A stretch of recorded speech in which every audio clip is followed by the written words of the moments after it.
Bonjour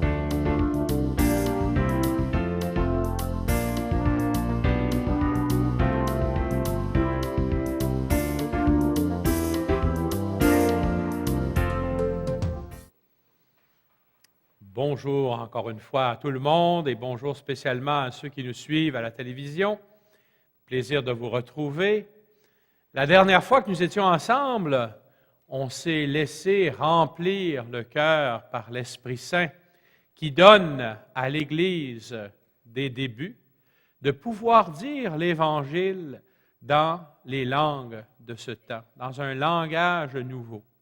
Et quand on y pense, ce qui s'est passé au jour de la Pentecôte, c'est véritablement l'inverse de la tour de Babel. Vous vous souvenez, la tour de Babel, c'était des gens qui voulaient se faire un nom, faire une tour qui percerait les cieux, devenir les patrons, quoi.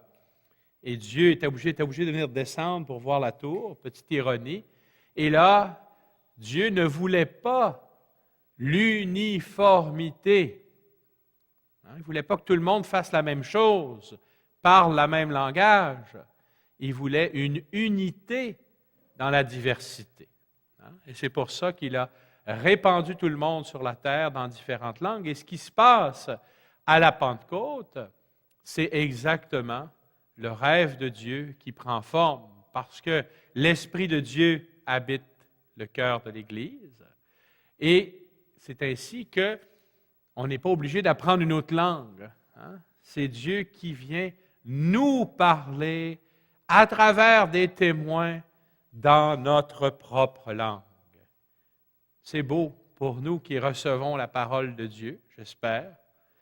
C'est un défi pour nous aussi qui avons la mission d'aller jusqu'aux extrémités de la terre, comme les apôtres, pour dire cette bonne nouvelle au monde entier. Dans cette quatrième étape de notre réflexion, on va prendre le temps de voir comment, après la Pentecôte, Pierre et Jean ont fait cela. Et on va insister sur un des discours missionnaires, le discours que Pierre va prononcer après avoir guéri le paralysé de la belle porte. Alors, on va lire. Nous sommes si vous avez votre Bible avec vous, nous sommes aux Actes des Apôtres, au chapitre 3. Et il faut se rappeler que l'Église, à ce moment-là, est constituée uniquement de Juifs qui ont cru à la bonne nouvelle que Jésus est mort et ressuscité et qu'ils continuent dans leurs habitudes juives. Ils continuent d'être des Juifs qui croient au Christ. Juste avant ça, on nous donne ce qu'on appelle le premier sommaire des Actes. Et c'est un texte très important pour la communauté chrétienne. Actes, chapitre 2, verset 42. Ils étaient assidus à l'enseignement des apôtres. Laissez les apôtres leur enseigner l'Évangile. À la communion fraternelle. Vous voyez, on retrouve l'image de la croix. L'enseignement des apôtres, c'est ce qui vient de Dieu, c'est la partie verticale. La communion fraternelle, c'est au niveau horizontal entre nous. On ne peut pas être chrétien tout seul. Ils étaient fidèles à la fraction du pain, c'est-à-dire à l'Eucharistie et aux prières. Il y a des gens qui pensent la prière, ça se limite à venir à la messe le dimanche. C'est sûr que notre messe le dimanche, c'est une prière, c'est la plus belle prière. L'Eucharistie, c'est la source et le sommet de la vie chrétienne. Mais c'est important de prendre du temps aussi pour écouter Dieu et lui parler. Entre deux messes, c'est important aussi. Et ces 4 fidélités que l'Église cherche à vivre encore, les apôtres et les premiers chrétiens, ils la vivaient d'une manière toute juive parce qu'ils se tenaient dans le temple. C'est ce qu'on lit un petit peu plus loin au verset 46, 2,46. Unanime, même chose qu'hier, l'unanimité, une seule âme. Ils se rendaient chaque jour assidûment au temple. Ils rompaient le pain à domicile, prenant leur nourriture dans l'allégresse et la simplicité du cœur. Ils louaient Dieu et trouvaient un accueil favorable auprès du peuple tout entier. Et le Seigneur adjoignait chaque jour à la communauté ceux qui trouvaient le salut. Alors, si jamais on se demande qu'est-ce qu'on devrait faire comme Église, ça nous arrive des fois, hein? Bien, ça serait bon de toujours revenir à Actes chapitre 2, versets 42 à 46. Je pense que c'est là qu'est le fondement de ce que nous sommes et de ce que nous devrions être. Et tout de suite après ce beau sommaire, on a l'histoire qui nous intéresse aujourd'hui. Pierre et Jean montaient au temple pour la prière de 3 heures de l'après-midi. En passant, c'est l'heure où Jésus a donné sa vie, 3 heures de l'après-midi. On y portait un homme qui était infirme depuis sa naissance. C'est pas drôle, ça. Pas capable de marcher depuis sa naissance. Je ne sais pas si vous avez déjà eu l'impossibilité de marcher, mais ce qui est plus dur, ce n'est pas qu'on n'est pas capable de marcher, c'est qu'on dépend absolument de tout le monde pour nous aider. C'est un peu gênant. Hein? Pour des petites choses que je ne nommerai pas ici, mais c'est un peu gênant quand même. Hein? Ça fait partie d'être quelqu'un de dépendant. Alors, chaque jour, on l'installait à la porte du temple, dite la belle porte, pour demander l'aumône à ceux qui pénétraient dans le temple. Alors ici, il faut que j'ouvre une petite parenthèse parce que pourquoi est-ce que l'infirme, on ne le mettait pas dans le temple? Bien, comme infirme, il était considéré comme un malade, ce qu'il était, mais à cette époque-là, on pensait que quand on était malade, c'était parce qu'on avait fait quelque chose de grave. Et donc, on n'était pas digne d'être en présence de Dieu. On était impur. Alors, on l'apportait à la porte du temple, mais pas dans le temple. Non seulement il n'était pas capable de marcher, mais il ne pouvait pas faire partie de ceux qui rentraient pour louer Dieu et participer à la prière du peuple de Dieu. C'est un peu spécial. Une chance, on n'exclut personne, nous autres, comme ça, ou presque toujours.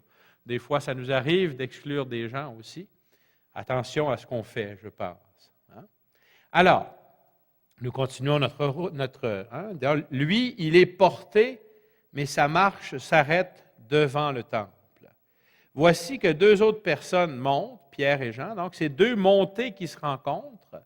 Mais Pierre et Jean, eux, ils n'étaient pas là pour rester à la belle porte. Ils étaient là pour rentrer prier. Lisons la suite. Quand il vit Pierre et Jean qui allaient entrer dans le temple, il les sollicita pour avoir une aumône. Ça, c'est quelque chose qu'on peut comprendre. Hein? Si jamais vous passez par la rue King Edward, là, pas loin de, je ne me souviens pas quelle rue, pas loin des Bergers de l'Espoir, habituellement, on se fait solliciter, nous autres aussi. Hein? Pierre, alors, ainsi que Jean, le fixa et lui dit, « Regarde-nous ».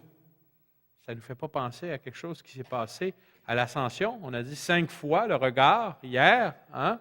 « Regarde-nous ». L'homme les observait, car il s'attendait à obtenir d'eux quelque chose. C'est ma journée chanceuse, ça commence, il est 3 heures de l'après-midi, je n'ai pas eu grand monde, en v'là 2, ils veulent que je les regarde, je risque d'avoir le moton. C'est peut-être ça qui s'est dit dans son cœur, ce n'est pas écrit dans les actes. Là. Pierre lui dit, « De l'or ou de l'argent, je n'en ai pas. » J'imagine la figure du pauvre homme, hein, lui qui espérait. Mais Pierre n'arrête pas là. « Ce que j'ai, je te le donne. » Ah! Qu'est-ce que Pierre a? Il a sa foi. Sa foi qui l'a fait passer d'un moment de peur. Vous vous souviendrez, hein, le soir de l'Eucharistie, Pierre a dit, « Ah, moi je suis prêt à donner ma vie pour toi. » Tu es prêt à donner ta vie pour moi? Ce soir même, tu vas me renier 3 fois. Et c'est ce que Pierre a fait. Et maintenant, on le voit être celui qui fortifie ses frères. Pourquoi? Parce que Jésus lui a apparu.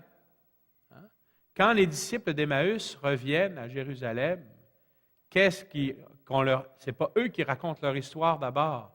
C'est les apôtres, les 11, qui leur disent « C'est vrai, le Seigneur est ressuscité, il est apparu à Simon. » Alors c'est parce que Simon a eu cette grâce de voir le Christ ressuscité et qu'il l'a redit aux 11 autres que l'Église est dans la joie de Pâques.